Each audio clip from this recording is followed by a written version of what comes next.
What more could a man ask for on this 17th day of March, St. Patrick's Day, than to be surrounded by beautiful Irish colleens? There are 30 beautiful Irish colleens, nurses, working at Harris Hospital in Fort Worth. We'd like to talk with 3 of them today. May I introduce Rona Loftis, who is from the western part of Ireland. She's from County Mayo. Rona, what's it like in Ireland on this day of days? Well, this is a public holiday, and people usually start their day by going to church, and after church there are parades in most of the towns. What's it like in Dublin? Oh, in Dublin there are parades in all the streets and people just celebrate. Have quite a good time. Oh Lord. Also from the west part of Ireland is Maureen O'Gara, and she's from County Roscommon. Maureen, are you homesick today? Yes, I definitely feel a bit homesick today. And seeing that it is my first St. Patrick's Day that I've spent overseas, I think that accounts for it. And I think every Irish person who's away from Ireland on St. Patrick's Day feels a little bit homesick. From the southern part of Ireland is a young lady by the name of Mairead Daly, and Mairead's from County Limerick. Mairead, you have a very special greeting for everybody in America from Ireland. Well, in a few words, Lorna Pósric fe Hames fe Voshigat Agus Benach de Galer. That's their way of saying St. Patrick's blessings to you on this day. Happy St. Patrick's Day, and sure, and this is Jerry Park, Channel 8 News on the Move in Fort Worth.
I would say about 50% of the people that we talk to.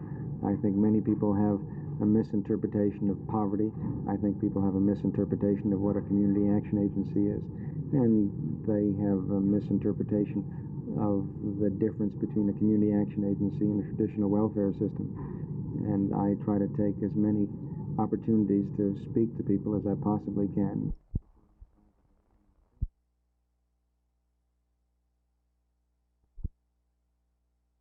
It's been nearly 5 weeks since I stood in front of this Buddy's supermarket on East Abrams in Arlington and wondered aloud, what is it that makes a man kill? For it was here on February 12th that Samuel Crager was shot to death as he stood outside an Arlington supermarket during an armed robbery. The bandit had held up the cashier's cage, had rushed outside after having shot a guard at that cage, and killed Samuel Crager. He then got into a car around at the side of the store, the car driven by a female accomplice. They fled. Today, Arlington detectives went to Fort Smith, Arkansas, to pick up Buster Cantrell and his wife, Patti. They brought them back to Arlington this afternoon. They'll be charged and tried for the murder of Samuel Crager and for the February 12th armed robbery of Buddy's supermarket in Arlington. We may never know why that killing was done. Jay Lewis, Channel 8 News on the Move, Arlington.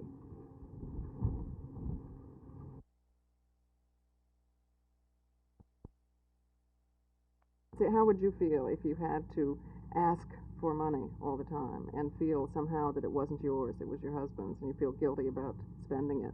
Women either feel very guilty about spending it and deprive themselves, or the system so degrades them that they become angry at their husbands and overspend in order to punish their husbands. But we all need, work that's our own and a sense of dignity. Us too. Would you like to be a wife? I don't know. I've never tried it, but I don't really think I could qualify. Well, I don't. You're avoiding the issue because I think the point is that marriage, as we think of it classically, is meant for a person and a half, and the half is the woman. It should be an institution for two full adult human beings who are equal and who support each other. But wouldn't dividing the money and dividing everything else within the family divide the family rather than create this situation you're describing? No. Next question. Can't say. No, it just because it's so bad the way it is now. That in countries where it's there is an acceptance of the idea that the woman's work in the home is socially valuable work. It's much better. But a mutual arrangement within the family, could that not be more rewarding than to have to divide pennies and dollars? Not for a woman who has to ask for it. See, what to you seems a mutual arrangement, to me, since I would be in the positions, means that I have to ask you for it. Well, a mutual arrangement to me means that it's there for everyone within the family. But you're earning it, and we still have to ask you for it. It's still your money. You get the paycheck, has your name on it. You see, but I think that my wife has done at least as much as I have to earn that money. All right. Well, you may be a good master. You see, I mean, if you have a system of slavery, if the master is a good master, it's almost unnoticeable.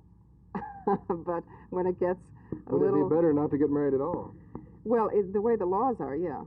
Because the laws penalize you as well as me. I mean, I lose all my civil rights when I get married.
I challenge this question, and I take issue with it because, in my opinion, certainly the Mexican-American community has not in its entirety been terrorized. I think the thing that we must keep in mind is the fact that 3 deputy sheriffs were assassinated. One was brutally injured, and this is a thing we must keep in mind, and the police were responding to that situation in an effort to clear it up as quickly as possible and as effectively as possible in order that we could secure our best efforts in terms of criminal justice. And you don't hear too much talk now about the assassination of these 3 deputies, and you don't hear a clamor from a certain group or individuals to make sure that justice is served in their case. Rather, you're hearing a lot of talk about the case involving Mr. Rodriguez.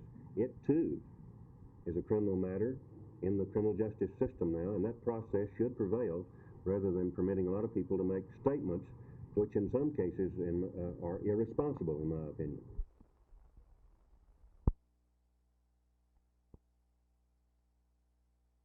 This commission studied and came up. They had a finding that it would take $1 billion a year to do this, but that was too much to put in the first year till we got the facilities built and the people trained.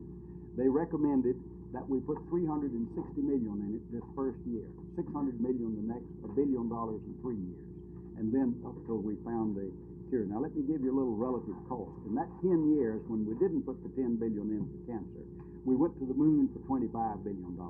We fought a fruitless war in Vietnam for $110 billion. $25 billion to go to the moon, all of which I supported for, $110 billion in South Vietnam, where 1/11 of that would have found the cause of cure of cancer, which has now reached epidemic proportions, causing the deaths of 1/3 of a million Americans each year, second killer among all diseases, and costing our people about $6 billion in monetary losses in addition to other things.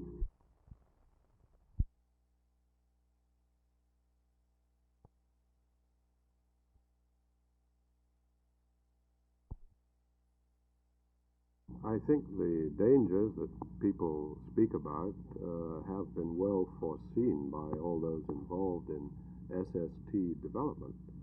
And I think the basic question that the American people have to answer is, can they afford to stay out of this area of advanced technology, which is at present occupied by both the Russians, my own country, and France. We think it's technologically necessary to proceed with SST development, and we're demonstrating that it can be done safely. I'm disturbed that there is so much scaremongering. For example, the latest news report that 3 scientists claim that skin cancer would be increased by the water vapor addition to the upper atmosphere, permitting increased solar radiation to penetrate, seems to me without foundation, and even they concede that they have no proof for this.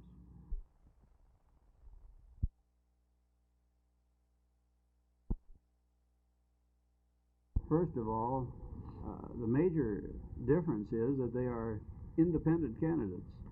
And this is very significant because, as no doubt many of you are aware, the CCA endorsements and the CCA candidates that they generate in many cases are purely rubber stamp seat occupiers. You don't hear from them from one election to another, and in between during their occupancy of the city council positions. And further, they are completely non-committal as far as being active in any kind of a campaign.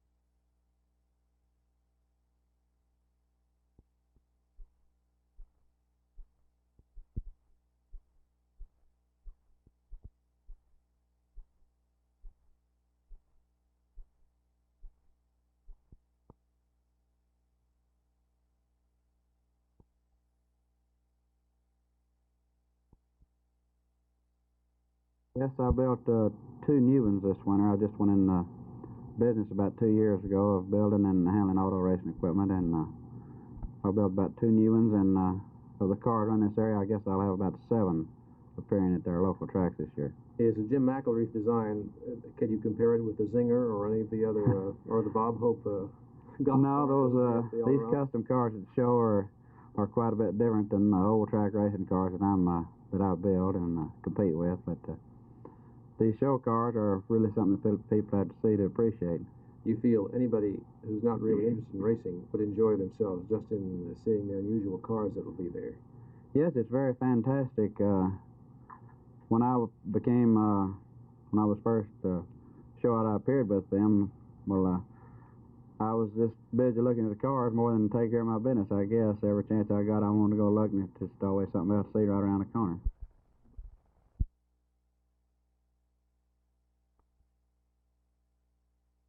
I have favored them for some time on a temporary basis. I know that they would be very difficult to administer. By the same token, I think it might be better to do that and go through that problem rather than face the continued inflation as I see it. How do you define temporary? Oh, 6 months maybe.